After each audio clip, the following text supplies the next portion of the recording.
What is up everyone? So today I'll be showing you the secrets on how I cook videos every single week. Keep in mind that to get the bare minimum of a video out, it costs $0. And I want to help small aspiring YouTubers like you probably watching this video.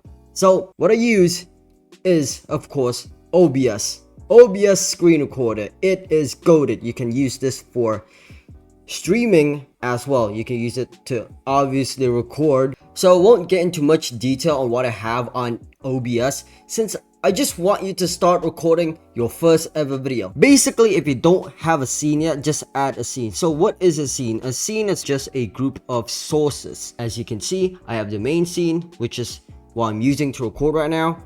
And in the main scene is a display capture. A display capture is very important because that's essentially what captures your entire screen. You can even resize it. Okay, let us just make it like this.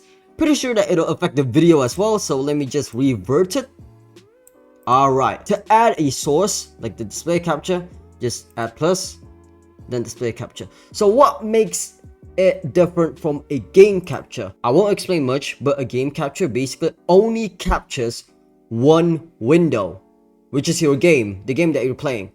Once you head out of the window, say that I open Roblox Studio and the game capture is set on OBS, what's visible on the video is just, then we have, obviously we have a microphone and a desktop audio. The desktop audio is basically what your game makes.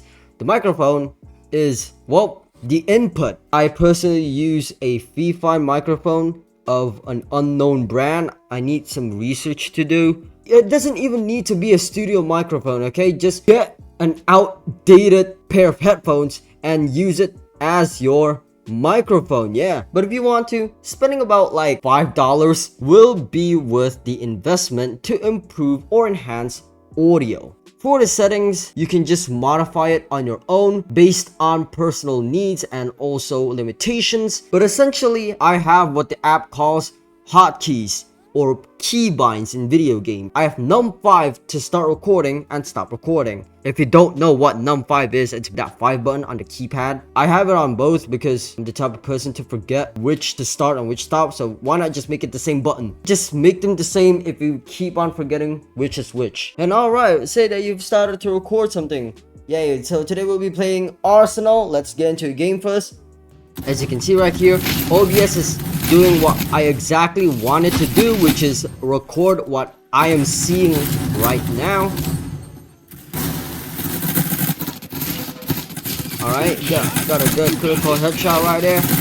And then, let's say that you finish recording, stop recording, and then we basically get into editing. Editing is the longest part of content creating in my opinion, but that's what makes a plain raw video actually watchable. Now there are a lot of editing softwares out there like Adobe Premiere Pro, but I suppose that most of them require you to pay and you don't want that. So what do I use? I use HitFilm Express. I'm not sponsored. It's just that I've been using it throughout my entire experience. So when you first boot up HitFilm Express for the first time, you actually notice that your video has a watermark.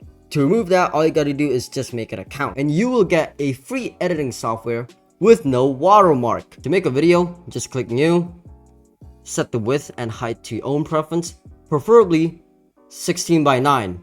Okay, this is 16 by 9 enough. Template 1080p full HD. Well, set this on your own. The template is up to you, just match it up. Frame rate has got to be at least 60, and audio sample rate is also up to you. And here I present to you guys the main editing control panel. This is where all the magic happens. To extract your recording, just go to import and just choose your video. For more tutorial, I'm afraid to say this, but just look up an online tutorial. Then essentially after I do all of the editing yada yadas, I make the thumbnail. Now I suggest that you make the thumbnail actually last after you've done all the hard editing parts. Because, okay, essentially, the thumbnail summarizes what your video will be. If you do not know what your video is even about, then what thumbnail will you even make? So I took this as an example. It's the thumbnail of my previous video. You can go watch it. As you can see, it's got a blurred background, a text, the game logo. But you know what? It can be anything. You can use your own creativity to make better thumbnails. The website's name is Be Funky, guys. It's a website, and you'll need to make an account to be able to save your previous thumbnails. I won't say that it's the most perfect though, since Adobe is clearly more superior in terms of tools and resources, but you know, this website has the bare minimum at least, and that's how one could record a video. But if you've been watching my videos recently, you'll know that I don't only record gameplays. I've also uploaded a lot of essay videos. So how do you make that? Well, a commentary video is basically just a normal gameplay video if you're playing games, but have your audio separated and replaced with you reading a script. Let me ask you a question. Am I speaking to you right now while having the sweatiest Arsenal match of my entire life? No, that's essentially what a commentary video is. First, of course, you will need to write a script. Then you need footage, lower down the audio of the footage. Then we gotta get the record of you actually speaking. So what app do I use to do that? Basically, I use this thing called Audacity. It's been around for years and it has been used by so many different YouTubers. It is credible. You can not only record your voice on this thing, you can add effects, lower or higher up your volume, change the tone. Anything that is related to audio is possible here. Next, say that you want to download online footage or audio. How do you basically get them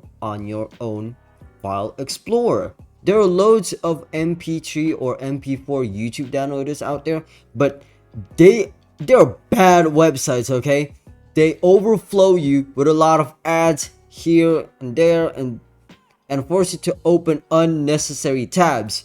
Now what I recommend here is cnvmp3.com. This is the GOAT.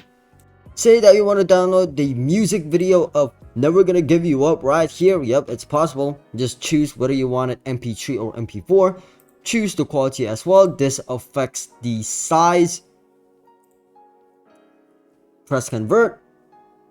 It'll process and it'll automatically start downloading. That's it for all. Well, I did not show you guys how to use this app here and there, but at least you have the resources or the bare minimum to start creating your own videos. I'll see you at the top of the leaderboard. Don't forget to like and subscribe. Thank you for watching and have a nice day.